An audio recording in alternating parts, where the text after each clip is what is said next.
Hello mga kabusing! Welcome back to my vlog.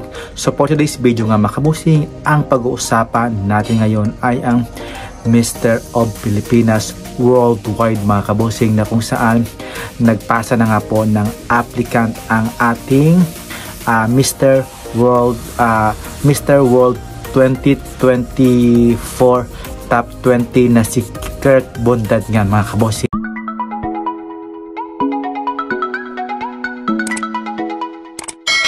So, ito na nga mga kabusing yung pagpasa na niya ng applicant para sumali ito sa Mr. of Pilipinas Worldwide 2025 mga kabusing. Kaya saan nga ba siya nararapat? Sa Mr. Supranational Philippines ba, or sa Mr. International Philippines, or sa Mr.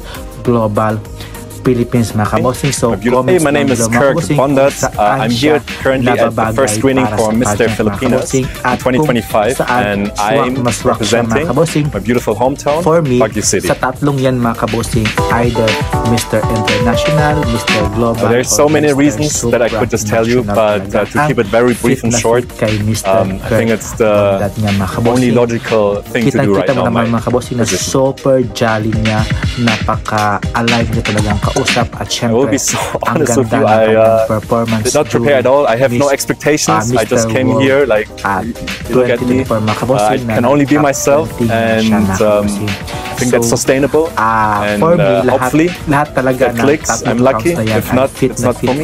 So, walang preparation. But it depends na lang sa kanyang laban mga kabosing, sa darating na laban niya sa I can describe myself and the passion that I have for the pageant industry. I feel like over the past few years I've been getting closer and closer, immersing myself with the community, with the fans, and with that comes deep knowledge, I suppose, and how to represent Baguio, or maybe hopefully Philippines in a good manner. Body, and then communication skill mga kabosing, pasok na pasok talaga mga kabosing. At konti lang itong turuan sa kanyang pasarela.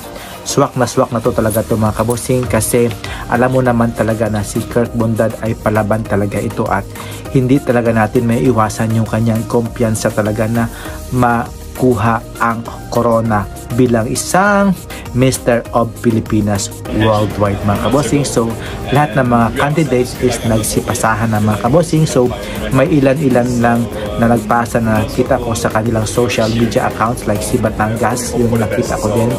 I don't know yung isa na ko saan yung lugar, pero deserve din talaga ito ni Kurt Bondad talaga mga kabosing na manalo bilang isang Mr. of Pilipinas Worldwide mga kabosing. So let's see sa dating na laban ito kung may panalo nga ba ni Kurt Bondad ang Mr. of Pilipinas Worldwide. At ang ganda talaga niya mga kabosing ng kanyang katawan, sobra talagang ang tangkad niya mga kabosing.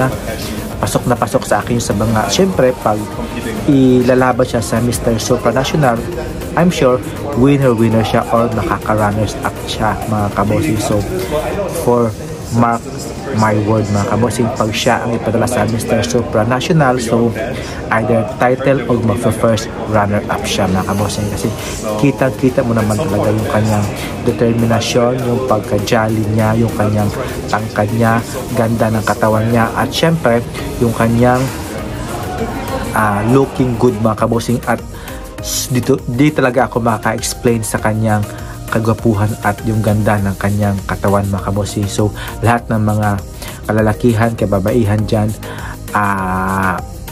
nagdidilir yun na sa kagwapuhan at kagandahan ng katawan ni Kurt Bondad mga kabosing. So maraming salamat, at thank you for watching mga kabosing, and see you in my next vlog. Keep safe po.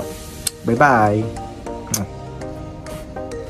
Subscribe please mga kabosing.